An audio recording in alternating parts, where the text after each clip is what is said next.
Welcome to another edition of Your Government. I'm Dean Dexter. Today's guest is the top lobbyist in the state of New Hampshire, in the state legislature, George Roberts, former Speaker of the House, former longtime representative from the town of Gilmanton, and political activist of many years standing. Hello, George. Welcome. Thank you. Now, as a lobbyist, some people have a bad connotation of a lobbyist. In New Hampshire, we have a volunteer legislature. There's hardly any staff at all. And we as legislators rely on your expertise, but we also have to trust your judgment and your honesty. Now, how long have you been lobbying? Just about 7 years. You've been lobbying 7 years, and to get away with being a good lobbyist for 7 years, you have to be pretty honest, I imagine. You can't fulfill that old stereotype of the wheeler dealer in the back room and not be able to well, lots deliver of things have changed. Stereotypes are, probably in origin true, but many times they lag behind the real social change that's going on, and in lobbying that's true also. I guess that what I want to say is, and maybe you can correct me or add to this, a lobbyist cannot get away with being sleazy or without telling the truth for very long, or he's going to lose credibility and stature with the legislature and therefore be ineffective. Would you say that's accurate? Yeah, I think what the public has to understand, in New Hampshire we have over 250 people registered to lobby before the legislature. A fair amount of them are there every year. And to be effective, they have to be able to back up what they say, and they have to, of course, be truthful. Legislators expect that, and they should expect that. And you have to be able to, in a sense, forecast that if you do this, this will happen. And when they're back the next session, they see that unfold, and they then begin to trust your judgment about your attitude of your client's interest. Now, the kinds of issues you deal with are what? Are they social issues? Are they business issues? Do you represent corporations? What is your expertise in this field? Well, I have a great variety. I classify myself as what's called an independent lobbyist. That is, I choose the client I want to receive through my door, and I, from my own personal point of view, have to believe in their position. And I have to believe that the position is a just position, and it's something I want to spend a lot of personal time. And this is not a type of business that's a 9-to-5 job. You really have to believe in what you're doing to, promote yourself and your client's interests through the legislature. But I have everything from Anheuser-Busch, which is a brewery in the state, it's a major employer in the state, to clinical social workers, to physical therapists, to optometrists, to the Burger King industry, which is Aaron Foods. So I have a variety of both small and big businesses and professional groups, and I have some what I would call trades and crafts and professions as associations, and a few people who are individuals that just may have one single issue during a particular legislative body. George, you and I have known each other for a long time, so we can talk candidly. Mm-hmm. This is not a puff piece on lobbyists. We're not here to make anybody look good or bad. But I think that there's a perception in the viewing audience and in the public in general that lobbyists represent special interests. The special interests now control legislatures all over the country. They control Congress. They pump money into the legislative system, and therefore the public, the general public, so to speak, is not represented very well because of the influence of these special interests. Can you counteract that argument? Can you tell our viewers? Well, let's go back to textbook understanding. There will be that, the citizens and the legislators who represent the citizens are down there pondering the great problems of the day, and then automatically come up with solutions. In years past and in generations past, there was very, very little participation in our state legislatures. So the idea that our legislatures were pristine and not influenced by the insiders and the party machinery is not true. What's happened in the last 25 years has been an opening of the legislative process. And that's why we have laws to make people register who are promoting a particular idea or an interest. And particularly in New Hampshire, almost uniquely across the country, our laws of openness, the right to know law, and the specific legislative rules demand a particular type of openness, even to the point that I have to register with the Secretary of State my gross income that I receive from people I represent. A little bit of journalistic voyeurism there, but some people enjoy doing that every other month or every quarter of the year. So I think we have a greater openness than before.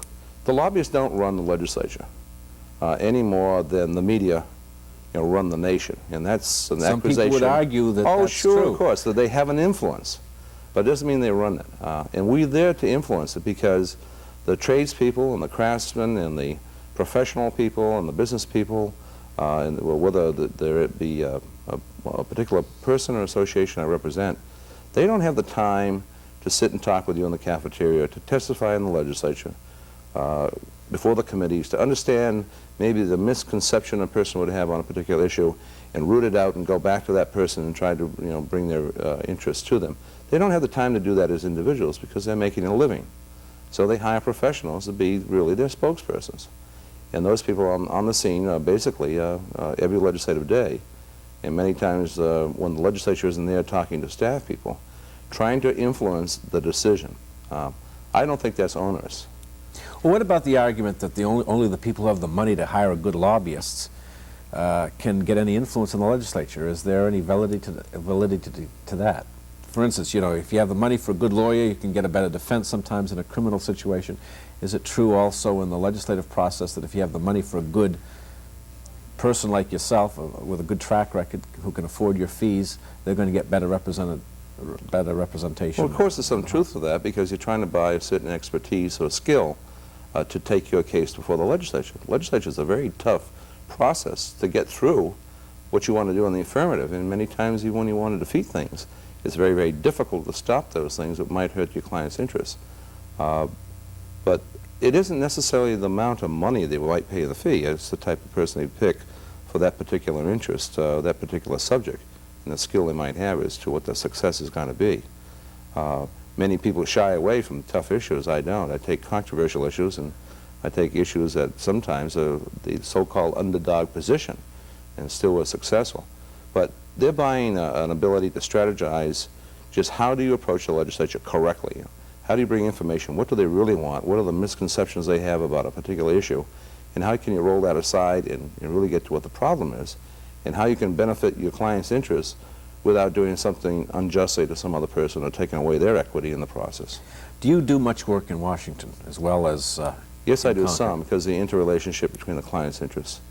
Now, what are the differences that you've seen in your experiences with lobbying the part-time $100 a year legislators here in New Hampshire and the Power Center in Washington, D.C.? What are the differences that you can see? Well, and this isn't for puff, I think in New Hampshire it's really tougher to lobby on the New Hampshire legislature for several different reasons.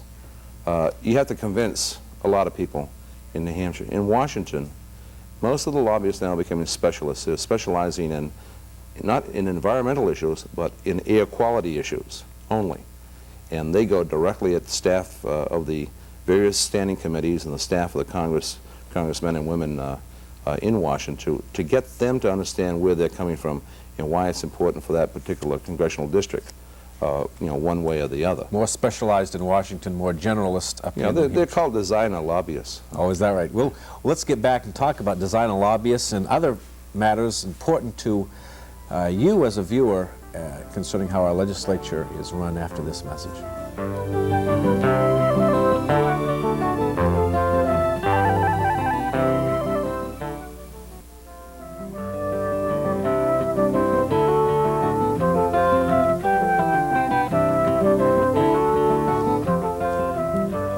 We're back with George Roberts, super lobbyist in New Hampshire, former Speaker of the House and longtime party activist. Do you miss actually being a representative, being a policy maker, George? I know you were in the Con. You ran for the U.S. Senate once. You served, was it 18 years in the House? 14. 14 years in the House, and you were 6 years as Speaker. Do you miss actually being a player on the floor of the House?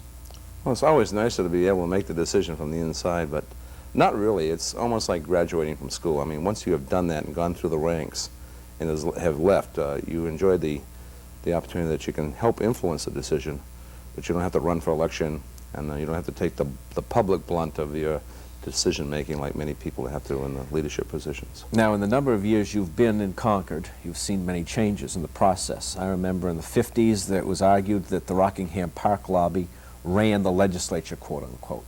In the 30s, they said it was the Ameskeag, no, in the 30s they said it was the Boston and Maine Railroad. In the 1800s they said it was the Ameskeag Mills that ran the legislature. Is there any such influential group of individuals or businesses now that have that kind of clout as those other entities in the days of old?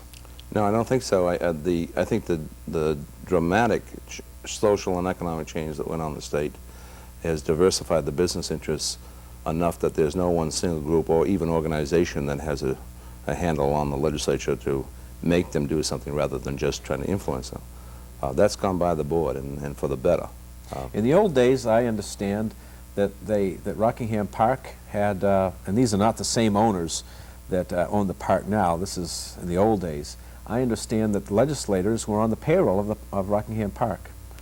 Well, until Marshall Cobley was Speaker and myself, when they were trying to legalize dog racing, insisted that no legislator could work while the legislature was in session. Rockingham Park then had about 50 people on the payroll. You're talking about 50 state legislators? Yes, and this was, in the 60s, mid-60s. In the 60s, 1960s. But that wasn't really considered bad, per se, because New Hampshire has and still has a romance with Rockingham Park. But we thought it really gave a little bit too much insider influence, and that was a result of a piece of legislation as an amendment that changed that quite dramatically.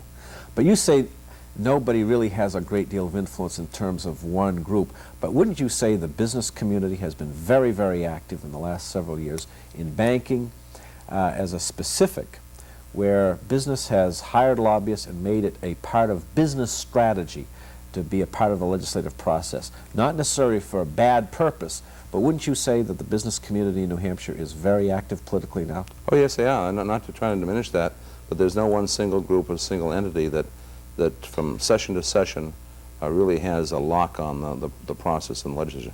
When we talked about influencing in the old days, before I existed there and many of my other colleagues, I'm talking about business interest groups, and you mentioned the railroad, certainly they did. They controlled who became the Speaker of the House and who became the President of the Senate and who became the Ways and Means Chairman and the appointments to committees. So they control the issue all the way through the process. We don't have that anymore. We have the influence of organizations who bring information, and at least the legislators believe that that's what the attitude is of their district, and I think the business community has been a lot more active and a lot more influential. But they don't have a handle, and they don't have a control of the legislative process. The banking community in the more recent years did use a heavy coalition of other business interests to get their way on one single issue, the interstate banking bill. It was at a tremendous cost to them and a tremendous backfire in the legislature, and still a residual feeling that perhaps they didn't quite make the right piece of legislation as they passed that. But that has waned, I think. I don't think they have that singular control like the other interest blocks, as you mentioned, the railroad industry in the past had on the legislature. That's gone, and that's gone for good. Before the break, you were talking about the difference between Washington lobbying and good old New Hampshire lobbying, and you mentioned designer lobbyists down there. And maybe you could expand a little bit more on that. Okay. Well, I think for the purposes of understanding what happens in the legislature as far as lobbying goes, the viewers should understand from my point of view, there are categories of lobbyists. There are independent lobbyists, as I classify myself, who choose the client and the client's interest and issue that they will lobby on. Then there are also association lobbyists who may be executive directors, employees of a business group, say, or a non-profit social organization that have one single interest every single year, and their employee goes up and speaks on their behalf. Then there would be people who are lawyers, and they're getting fewer and fewer lawyers as lobbyists who have one or two major clients who are their spokespersons in the committee hearing process and from time to time do a lot of work in the hallways. So there's another class is the lawyer lobbyists. You know, the associations, you could almost break that down into the profit and non-profit groups. Professional associations, say, of doctors, the American Medical Society through the New Hampshire Medical Society, really, being a professional group with its full-time staff. And some other group that, like the Welfare Mothers, who have very limited budget and even get other lobbyists to help them pro bono in their strategy to get things through. So there are a variety of people up there as spokespersons not of all of which are the same casts of, same type of lobbyists, all coming at the legislators, all 254 of them coming at the 400 legislators from time to time, saying this is what we think about something, this is what we know about something, this is the way we'd like to have you vote. George, do you have to do a lot of whining and dining? You know, we get back to the stereotypes where you see lobbyists, or the mythology, if it is a mythology, you take the legislators out, wine and dine them, buy them dinners all the time, feed them booze, pay for their rooms at the Highway Hotel, get them women, you know, all this I never stuff. heard of that one. You never heard of that one? This is the stereotype that we hear, and that are in all the novels and the soap operas, you know, the stuff that is on TV. It makes good reading for a soapbox. Is there any truth to that, George? Not in New reality. Hampshire. First of all, in New Hampshire, the legislature has changed so much as far as their time availability, that to ask a person out for lunch, they look at the watch and they just got through a hearing at 12:15 and they have to be at the floor at 1. So at best, they'll eat with you in the cafeteria and they'll insist generally on having their own cup of coffee on their own tab. Occasionally, you need the time, the quiet time with a legislative leader, a chairperson of a committee, or a real activist of a committee, to get them aside outside the arena of the legislature and spend some time developing your issue of why you have an interest before the legislature. But it's very hard because legislators also on county delegations, they have their own family life, and many of them, despite what they say, there are people in there who have businesses, they have to go back to their jobs, and they pick and choose the times that they'll do that, and it's less and less. When I first was in the legislature, over 300 legislators stayed in the Highway Hotel on Wednesday night, which was the midweek, and on Thursday they're done and they went home. They're down to about 20 now because the time and the process has changed Faster to wipe that away. track. Yeah. We'll be back with more discussion on lobbying in the New Hampshire legislature with George Roberts of Gilmanton after this message. This is about women.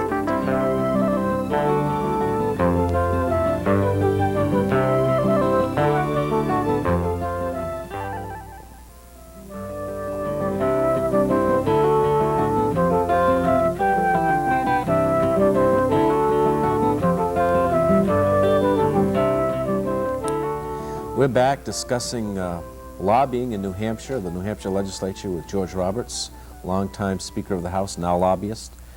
George, before the break, we were talking about the influence peddling, the seedy side of lobbying that the public sometimes focuses on because of TV and novels.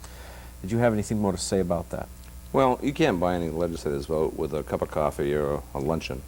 And it's less and less of that because it's a fast-track legislative session in this modern age. There are too many issues that are going by that people can't just sit around and spend a long evening with a lobbyist or a long afternoon going over lunch. Occasionally, you do set up those luncheons when you want to get people together and you want some cordiality with what is really a business meeting. But there's less and less of it, and people just don't have the time. We have to use new techniques to get to the legislators, get them to understand the issue, whether it's letter writing, telephoning, and brochures. Well, let me ask you variety something. of issues. Let me ask you something. I know during the interstate banking debate, not this year but last year, a number of legislators came up to me, and I'm in the legislature, and they said, "Listen, I've been offered a gold card, a gold Visa card, you know, by this bank." They said, "Gee, do you need any credit? Do you need this? Do you need that?" It was very subtle. I don't know if there's anything illegal because I don't think there was an actual deal being made, although I don't know. There is things like this that happen. Have you seen anything like that? How do you respond as a lobbyist, one of the top lobbyists in the state? I wish that did happen, and fortunately the fellow blew the whistle on them, and that particular banking institution didn't dare do it again. It didn't help them. In fact, in that particular issue, they lost several times before they finally won on a very narrow margin after they expending literally millions of dollars of effort to get their will. I would hope it wouldn't happen. I have no need to use those techniques if other people do. I'm successful without doing that. And I think the success comes when the legislators understanding that they're being approached in a business-like way. Hopefully there's a friendship or there's a rapport developed with a number of people, so you do have quick access to them to explain to them what your issue is. But that's gone by the board, and the legislators have changed in their nature. They're younger, they're more professional, they have more years of education, there's greater amounts of experiences there that you didn't see before.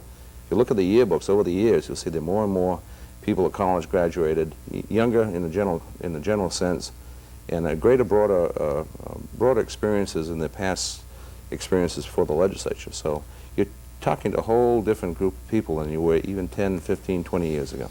George, you were Speaker of the House, and one of your landmark decisions, or one of your great contributions to the legislature at the time, was the sunset process, the sunset review.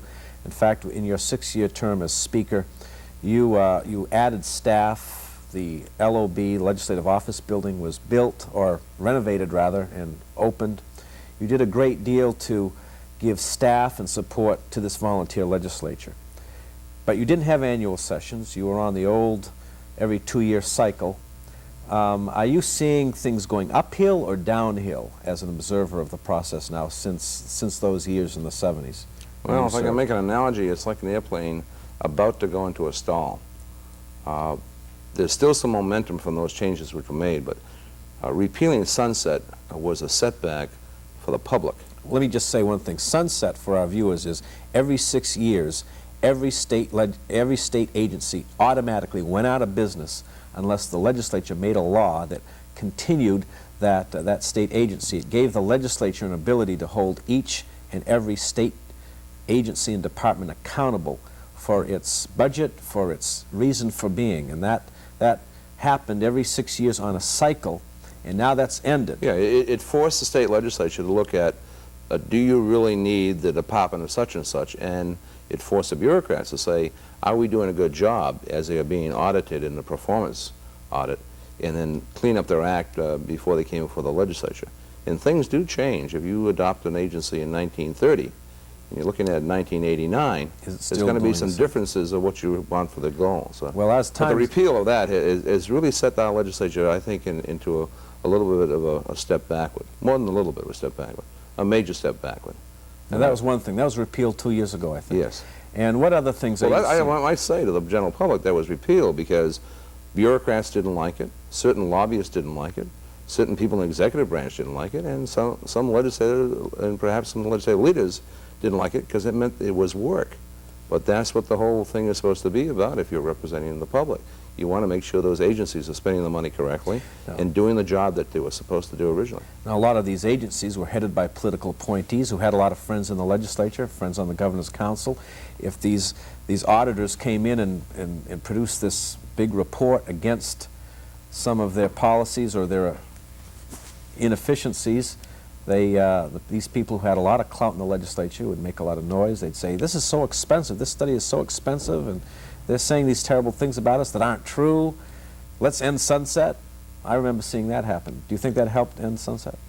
The special interest groups inside the bureaucracy and outside the general public killed sunset for their own self-interest, which was not to have the scrutiny of the people in the legislature and professional auditors, not just people who look at balance sheets, but people who look at the function and the accountability of the performance of that agency. They killed sunset and had it repealed. They didn't want the scrutiny, and the public lost. What other things have happened in your mind? Well, I'm concerned because I was in the Constitutional Convention. I believe in annual sessions. You can't have a multi-billion-dollar budget and make believe you should only be there every other year. You do have to have a time schedule that can fit a lot of different people's interests as far as the members' interests. But trying to create rules that create a biannual session and avoid the fact that there are always problems, always concerns, and always things that need to be changed is a denial of responsibility of what the legislature is all about. And there are legislative leaders that don't want to be there because of their own personal schedule, and they rationalize it by saying, well, it's only $100 a year and we shouldn't have to spend this much time. The minute they say that, they give the power to the bureaucrats and the power to lobbyists, if you might, or special interests, who are there every day and have the mechanics and have the money and have the talent to get their will. I think the role and the process should be on equal keel. I represent public organizations. I represent many people who have an interest. I'm not elected like a legislator. They have a different constituency. And the executive branch has another role to carry out the legislator's will. I think we should be on par, and the legislature shouldn't be often in hiding while the other two groups are working in conjunction with each other without the legislature knowing what's happening. It's almost impossible, some people believe, though, George, to have full-time legislators being paid $100 a year, people who serve 6 months a year practically. Well, I don't think they have to be there every month of the year. I think they have to be there 4, maybe 5 months at the maximum the first year, and maybe 3 to 4 months the second year, off and on. They don't have to be there Monday through Friday. But to do it, you need good staff, you need good preparation, and you need in the legislature an ability to say to yourself, these are the social and economic problems which you must address, and these are the goals you want to go after. Now let's find out what the problem is, identify what it really is, find out what the possible solutions, and then tackle it. But there's a denial going on in our state government that you can walk away from the problems and they'll go away. They won't. They'll compound it for the next generation of legislators. George, you've been outspoken. The time has gone fast. We've come to the end of our half-hour show. Ladies and gentlemen of our audience, we thank you for viewing another edition of Your Government. We've had George Roberts, Super Lobbyist, as our guest. Stay tuned for another program on United Cable Channel 8. I'm Dean Dexter.